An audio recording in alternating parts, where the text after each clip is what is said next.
आता है कि हमारा स्पेस में वैक्यूम, स्पेस में प्रभाव कितना है। और इतना ही नहीं है, स्पेस में हम इस धरती तक सीमित नहीं है। हम वो पहली संस्कृति हैं जिसने तारों की भाषा दुनिया को सिखाई, जिसने नक्षत्रों को संज्ञा दी, जिसने आकाश से गंगा निकाली और जिसने सागर पर सेतु बनाया। मैं तो यह भी पूछना चाहता हूं मेरे भाई, जिन लोगों को लगता हो कि यह कल्पना है, वैसे तो वो आपके अज्ञान के कारण कल्पना लगती, जैसे बहुत सी चीजें विज्ञान की आज से 100-150 साल पहले कल्पना लगती थी, पर उनसे पूछ लो कि भाई ऐसी कल्पना भी तुम क्यों नहीं कर पाए। उसके लिए भी तो इतनी विराट दृष्टि चाहिए कि आप आकाश गंगा तक सोच सकें। तो इससे आप समझिए कि स्पेस में हमारा विस्तार कहां तक था। अब टाइम पे आइए, अभी 2 महीने पहले हम लोगों ने अपना नववर्ष मनाया, तो अभी क्या चल रहा है, ईस्वी संवत 2021। तो किसी का 2021 चल रहा है, किसी का 1400 से चल रहा है।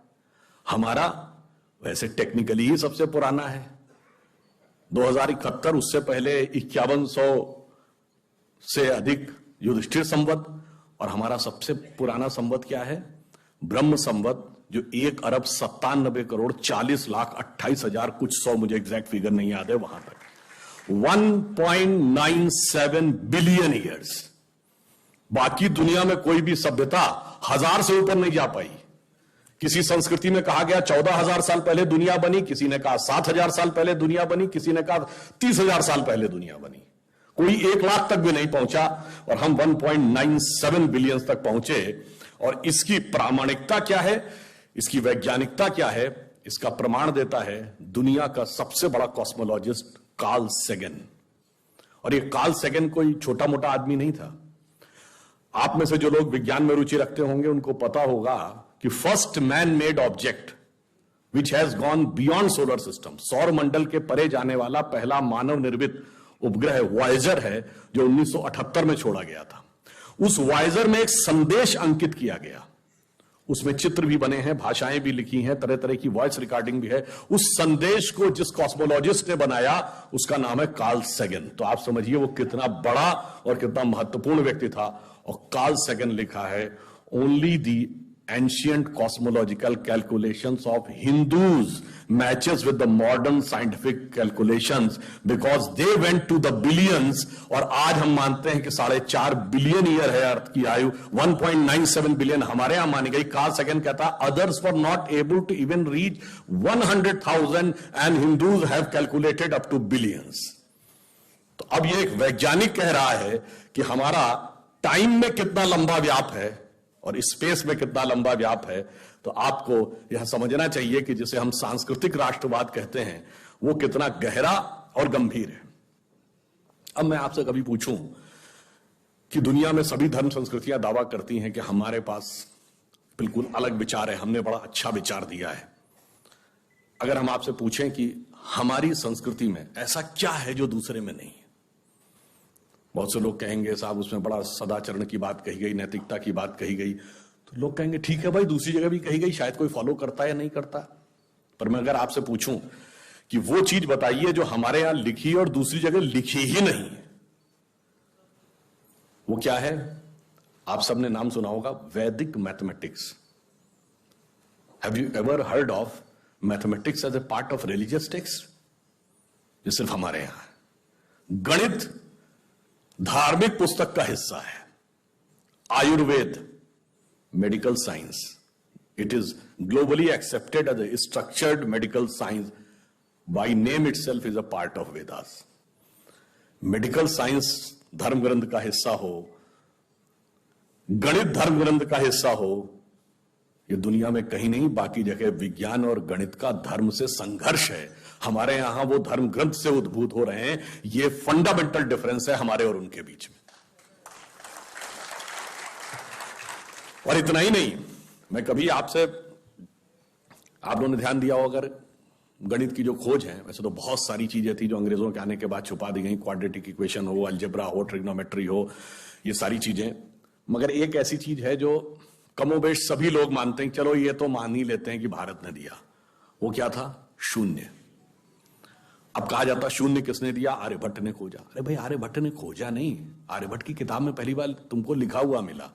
अगर आर्यभट्ट ने शून्य खोजा तो बौद्ध मत में शून्यवाद का सिद्धांत कहां से आया? वो तो आर्यभट्ट से पहले के थे। और ये बताइए, कौरवों की 18 अक्षौणी सेना से लेके भगवान राम की जन्म कुंडली बन रही थी, वो बगैर शून्य के बन रही थी।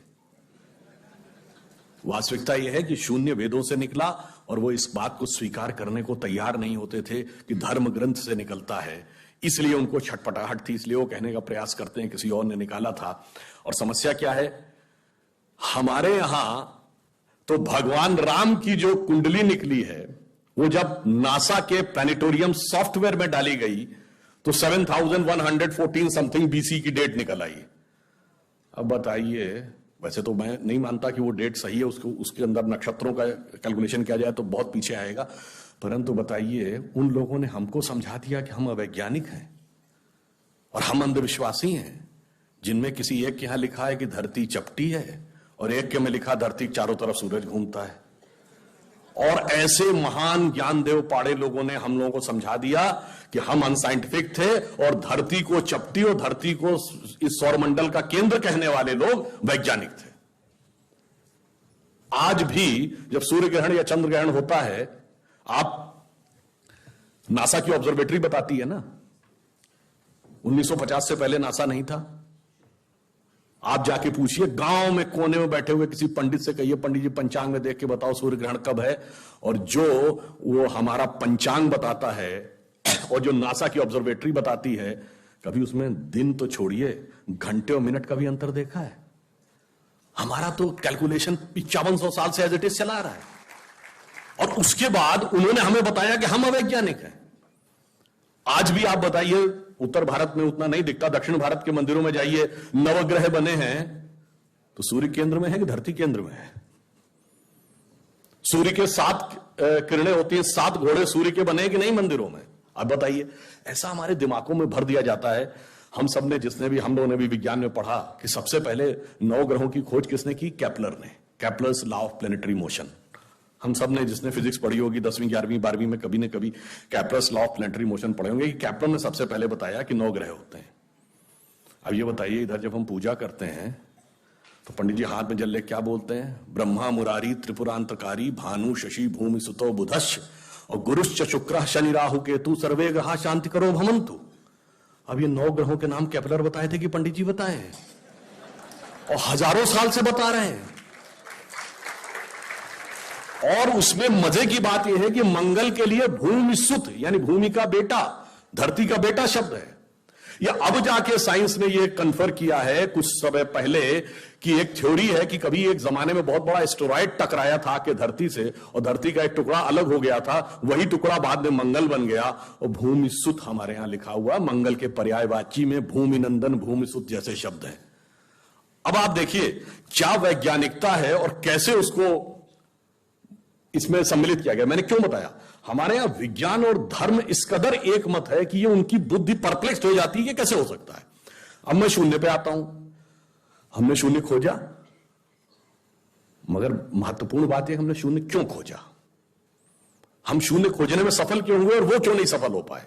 बड़ी बड़ी दुनिया की civilisation, Chinese civilisation, Mesopotamian, Babylonian, Egypt की सिविलाइजेशन, ग्रीस की civilisation, Roman empire, Turkish empire, Inca, Maya, Aztec, कोई जीरो नहीं खोज पाया। उसका कारण यह है कि जो भी विज्ञान के विद्यार्थी हैं वो शून्य का महत्व समझते हैं। किसी संख्या को आप जितने से डिवाइड करते हैं, x डिवाइडेड बाई n, जो उसका रिजल्टेंट होता है, जैसे आप n की वैल्यू कम करते चले जाते हैं, रिजल्टेंट बढ़ता जाता है। यानी किसी संख्या को x बटे 20 से x बटे 10 का मान ज्यादा होगा, x बटे 5 उससे ज्यादा होगा, x बटे 4, 3, 2, और जब x डिवाइडेड बाई 1 होगा तो क्या होगा? x हो जाएगा। इसका मीनिंग जानते क्या है? अब मैं आपको बताता हूं ये किस ढंग से हमारे व्यवहारिक जीवन और चेतना का हिस्सा था।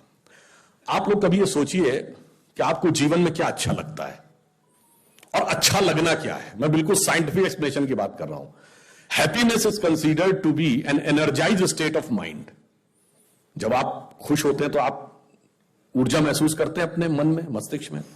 अब आपने माना मुझे अमुक गाड़ी से घूमना अच्छा लगता है, अमुक कपड़ा पहनना अच्छा लगता है, अमुक चीज खाना अच्छा लगता है, फला मोबाइल मिल जाए अच्छा, फला जगह घूमने को मिल जाए, से 20 थिंग्स। तो your energised state of mind is associated with 20 things. वो इंटेंगल्ड हो गई है 20 जगह। अब आप अपने मन में सुख के लिए उन 20 वस्तुओं पे आश्रित हैं, तो x डिवाइडेड बाई 20 है। अब मान लीजिए आपने आत्म संयम किया और 5 चीजों से अपना मन हटा लिया, तो x डिवाइडेड बाई 15 हो गया, नेट रिजल्टेंट बढ़ गया। क्यों? वो ऊर्जा जो उन 5 पदार्थों के साथ संलिप्त थी वो आपने बचा ली, तो वो आपके अंदर रह गई, तो by law of conservation of energy आपका एनर्जी लेवल बढ़ गया। जब आप x/10 पे आ गए एनर्जी लेवल और बढ़ गया, और संयम किया 5 चीजों पे आ गए एनर्जी लेवल और बढ़ गया। अब इसके आगे की यात्रा जो 5 चीजें हैं उसके आगे की यात्रा x/5 के ऊपर की यात्रा थोड़ी कठिन चुनौतीपूर्ण है, यह सिर्फ सन्यासी कर पाते हैं। वो 5 चीजें क्या हैं? भोजन, वस्त्र, आवास, श्वास और ईगो, अस्तित्व। तो सबसे पहले क्या छोड़ते हैं? आवास। कहते हैं ना कि करतल परीक्षा तरतल वास। अब सन्यासी का कोई घर नहीं होता, तो x/4 हो गया, independent of house, no need. फिर क्या आता है? वस्त्र छोड़ते हैं, नागा साधु या दिगंबर जैन। अब चेतना उस अवस्था तक पहुंच गई जहां दिशा ही आपको अपना वस्त्र नजर आने लगती है, x/3 हो गया। अब भोजन, अब कॉन्शियसनेस उस लेवल पे पहुंचती है जहां पर उसको ऊर्जा लेने के लिए पदार्थ की जरूरत नहीं है, वो सीधे कॉस्मिक एंगल से एनर्जी ले सकती है। जैसे आपने सुना होगा बहुत से ऐसे महात्मा होते हैं महीनों महीनों तक नहीं खाते हैं। वो एक स्टेज आती है जब आप उस अवस्था में पहुंच जाते हैं कि आप सीधे कॉस्मिक एनर्जी को ग्रहण करने की स्थिति में आ जाते हैं, आपको मटेरियल एनर्जी की जरूरत नहीं, तो x/2 हो गया। अब है श्वास एंड योर एग्जिस्टेंस। जब तक मेरी सांस चल रही है तब तक मैं हूं, पर जिस क्षण आप श्वास को भी नियंत्रण करने की क्षमता प्राप्त कर लेते हैं, your consciousness become independent of your breathing. मैं चाहूंगा तो मेरी सांस चलेगी, जब नहीं चाहूंगा तो सांस नहीं चलेगी, फिर चाहूंगा तो सांस चलने लगेगी। यह अवस्था होती है समाधि की अवस्था। तो आप x/1, तो x/1 is equal to x। अब आपने आत्म स्वरूप का साक्षात्कार कर लिया, परंतु एक चीज रह गई, मेरा एग्जिस्टेंस, मैं एक एंटिटी हूं, मैं एक व्यक्ति हूं, मैं एक पुरुष हूं, मेरा नाम है, वो तो है ना। जिस क्षण आप अपने कॉन्शियसनेस को अपने एग्जिस्टेंस से इंडिपेंडेंट कर लेते हैं, तो एन की वैल्यू क्या हो गई? 0। तो x divided by 0 is equal to infinity. तो अनंत की यात्रा शून्य से होकर जाती है, और हम अनंत खोज रहे थे, इसलिए हम शून्य को खोजने में सफल हुए। यह मूल कारण है कि हम भारतीय शून्य को क्यों खोज पाए।